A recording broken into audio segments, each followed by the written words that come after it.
Some 70% of mining is in China, where an outbreak has led to 80% of the people there staying indoors, according to a Bitcoin miner in China. Bitcoin mining farms, however, are not affected, says a representative from Hash in the Box, a cloud miner, despite nearly all regions in China that have mining clusters seeing numerous infections.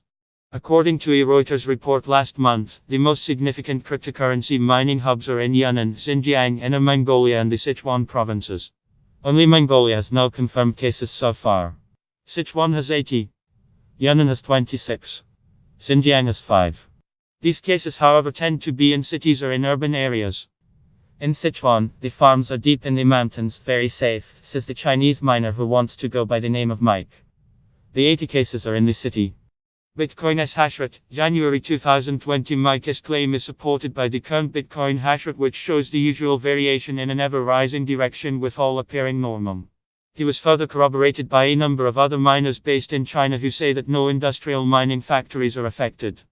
Viruses don't infect machines, said one. A straight no was the answer by someone else to our question of whether any mining factories are closing because of the human virus.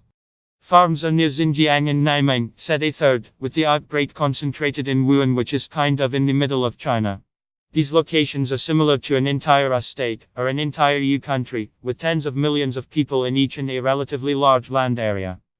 So while the outbreak is in China and each region there is affected far more than locations outside of China, the number of infections is C. You can read full post on Cryptophans News, link available in text below.